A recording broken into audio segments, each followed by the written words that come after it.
Okay, today we are going to look at the story of Esau and Jacob. So, our Sunday school lesson this week is called Twin Troubles, and this is really coming from part of Genesis 25 and Genesis 27. Okay, there are four basic scenes in this narrative. One, the twins are born. God tells Rebekah that the younger Jacob will rule over the older Esau. Two, Esau trades his birthright to Jacob for a bowl of stew, which seems really silly and short sighted, but we're going to talk more about what that actually means. Three, when Isaac is old, Jacob and Rebekah trick Isaac to get Esau's blessing for Jacob. And four, Rebekah sends Jacob away to protect him from Esau. So if we look at the history and background in this story, the birthright meant that you get twice the property and a final blessing for the firstborn son. Other sons would get smaller inheritance and would not get a specific blessing. So this was kind of like the last will for the dying father, was to give extra property and a blessing to the oldest son. Now, if you sell your birthright, then that means that you should not expect to still have that blessing or to have property and inheritance like your brother or sibling, I guess, would have. Okay, then looking at the story and then seeing how it's couched between last week's story and what comes next in the Bible, you've got a family context where, remember, that Abraham's servant was sent to Abraham's family to find a wife from their tribe that would be suitable for Isaac. So Rebekah is Isaac's first cousin. And then Jacob is going to flee from his angry, murderous brother Esau, and he's going to end up marrying two of his first cousins, which are the sisters Leah and Rachel. So the complicated family web is about to get more entwined after this story. So we're going to focus on how the twins interacted with each other, and they were very different. All right, so we are going to read a whole bunch of this story just to get all the facts out there. When her days to give birth were completed, behold, there were twins in her womb. The first came out red, his body like a hairy cloak. So they called his name Esau. Afterward, his brother came out with his hand holding Esau's heel. So his name was called Jacob. Isaac was 60 years old when she bore them. When the boys grew up, Esau was a skillful hunter, a man of the field, while Jacob was a quiet man, dwelling in tents. Isaac loved Esau because he ate of his game, but Rebekah loved Jacob. Interesting. Once, when Jacob was cooking stew, Esau came in from the field and he was exhausted. And Esau said to Jacob, "Let me eat some of that red stew, for I am exhausted." And it's really interesting that red was probably red lentils, and then Esau's body was red. And so the term for that is Edom. And we think of later stories about the Edomites and the Israelites fighting. So really, this is a continuation of Esau and the Edomites and Jacob and the Israelites. It's really fascinating. So Jacob said, "Sell me your birthright now." And Esau said, "I'm about to die. Of what use is a birthright to me?" Jacob said, "Swear to me now." And so he swore to him and sold his birthright to Jacob. And then Jacob gave Esau bread and lentil stew, and he ate and drank and rose and went his way. Thus, Esau despised his birthright. All right, so discussion points now. Even though earthly parents sometimes play favorites, like we have with Isaac and Esau and Rebecca and Jacob, God never plays favorites. He gives us all mercy and grace above and beyond what any of us deserve. And this is a complicated story of family dynamics gone wrong. Isaac overlooks God's prophecy about his sons. Rebecca sees God's will about Jacob, but doesn't do it the right way. Esau marries some pagan wives, and those take him away from his faith. And that's why he doesn't even care about his birthright. And Jacob cheats his brother out of the blessing. So we're going to continue to see the details on that.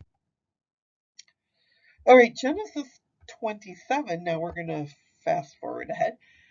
So his mother told Jacob to go out and prepare 2 goats because she overheard Jacob tell Esau to go and prepare him some stew and then he will bless him. So he, this is Jacob, went and took them, the 2 goats, and brought them to his mother, and his mother prepared delicious food such as his father loved. Then Rebekah took the best garments of Esau, her older son, which were with her in the house, and put them on Jacob, her younger son. And the skins of the young goats she put on his hands and on the smooth parts of his neck. And she put the delicious food and the bread which she had prepared into the hand of her son Jacob. So this wasn't even him concocting this idea and doing all the work. It literally is his mother doing all of the work and concocting this idea. But then he goes along with it, right? He went in to his father and said, "My father." And he said, "Here I am. Who are you, my son?" Jacob said to his father, "I am Esau, your firstborn. I have done as you told me. Now sit up and eat of my game, that your soul may bless me." But Isaac said to his son, "How is it that you have found it so quickly, my son?" He answered, "Because the Lord your God granted me success."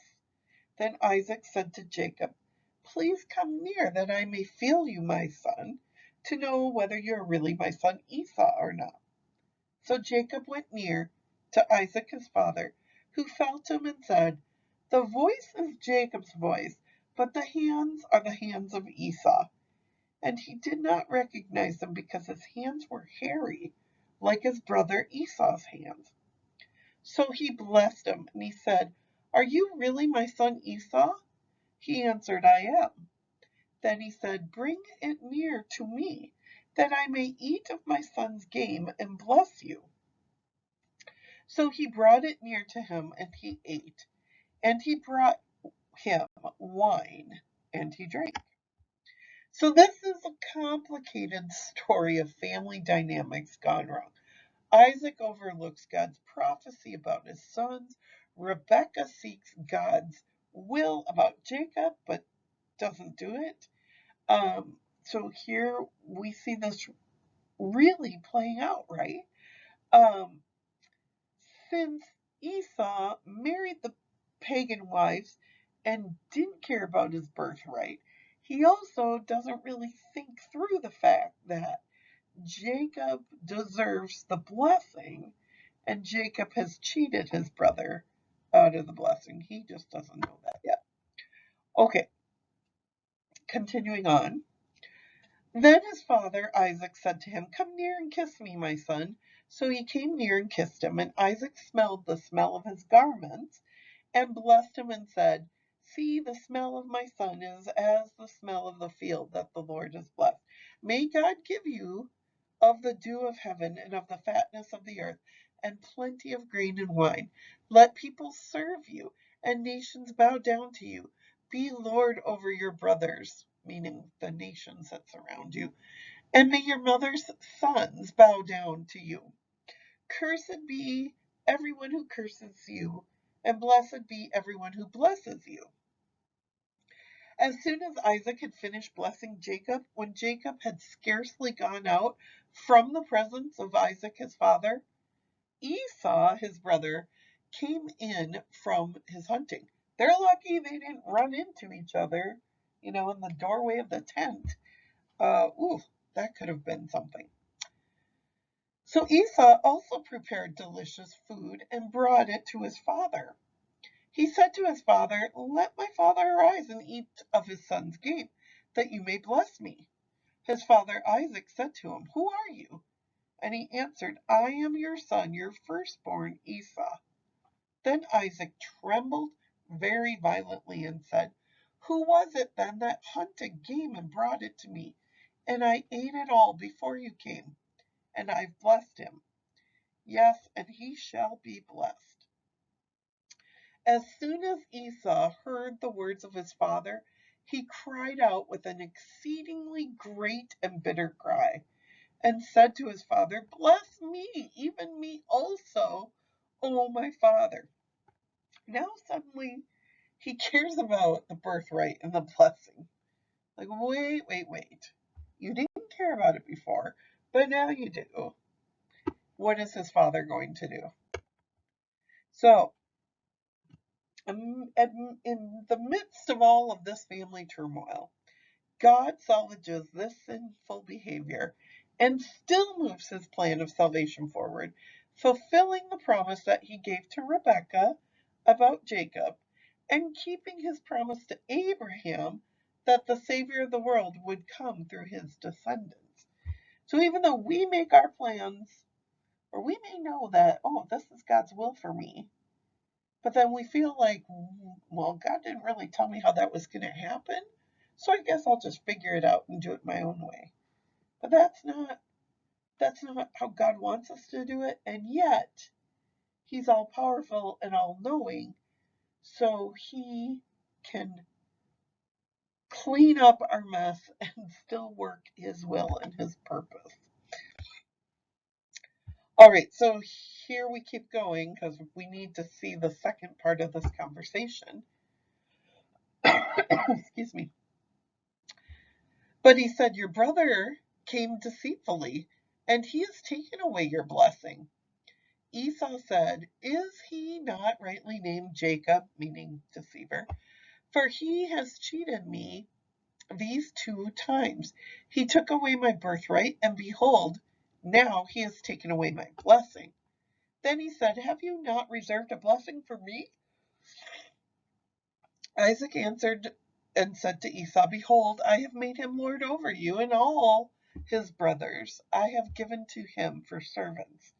That really means like relatives and neighbors.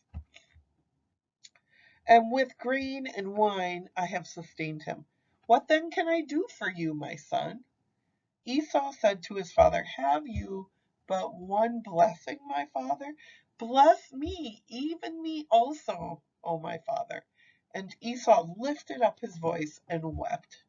Then Isaac his father answered and said to him, "Behold, away from the fatness of the earth shall be your dwelling, and away from the dew of the heaven on high. By the sword you shall live, and you shall serve your brother. But when you grow restless, you shall break his yoke from your neck." So the blessing is eventually you will not be conflicted and you will not be subservient to your brother. But that's not exactly the same as being specifically blessed. Okay. Now Esau hated Jacob because of this blessing with which his father had blessed him, and Esau said to himself, "The days of mourning for my father are approaching. Then I will kill my brother Jacob." But the words of Esau, her older son, were told to Rebekah. So she sent and called Jacob, her younger son, and said to him, "Behold, your brother Esau comforts himself about you by planning to kill you. Now therefore, my son, obey my voice. Arise, flee to Laban my brother in Haran, and stay with him a while, until your brother's fury turns away." until your brother's anger turns away from you and he forgets what you have done to him. Then I will send and bring you from there. Why should I be bereft of you both in one day? So, really, she's anticipating that if Esau gets a hold of Jacob, he is going to kill him. And then someone in turn will probably kill Esau, or he will run away, or just it's going to be a catastrophe because she will have she will not have her husband and she will have no sons there to take care of her. So we can really see that she's also thinking of herself when she sends Jacob away. All right, it's easy for kids to get caught up in all the strange details of this Bible narrative. Parents that play favorite, Esau trading his birthright for a bowl of stew, Jacob tricking his father by wearing a goat skin. Who does that? But don't let that distract you from sharing this important message that God's grace keeps us going and how God keeps his promises even when we mess things up with our sinful behavior. Because let's face it, we do that all the time. All right, additional activities that you can do if you have time. We have this coloring sheet. So you can point out that you have Isaac there who is blind. And if kids are going to color it, excuse me, they should color the arms of Jacob to be very different than what his actual skin color would be. So maybe it's more of like a yellow or yellow, brown, white combination. So it looks like goat skin. And they could even draw the hairs on there if they wanted to um, goat hair, right? That's kind of the point of the story. And then you have this worksheet, and particularly for, I would say, fourth, fifth, and sixth graders, the Twin Trouble Esau and Jacob, Unit 4, Lesson 6, comparison would be especially good for them. It might be a little too hard for second and third graders, but you could go through a few of them and let them start it. And then if second and third graders need to finish it at home, that's okay. Just send it home with them. And the last take home thing is the Twin Troubles. And this is on the back of your worksheet. And this, of course, is just going through the Bible verse, trust in the Lord with all your heart. Do not lean on your own understanding, Proverbs 3:5. And it'll just give them a good reminder of the story. They can talk to their parents about it. And then, of course, the taking it home has 4 activities. And you can also point out that the fancy lettering, calligraphy type stuff, they can usually like cut those off, cut the strip off to make a bookmark. And they can also color those in and do something really fancy if they want to at home.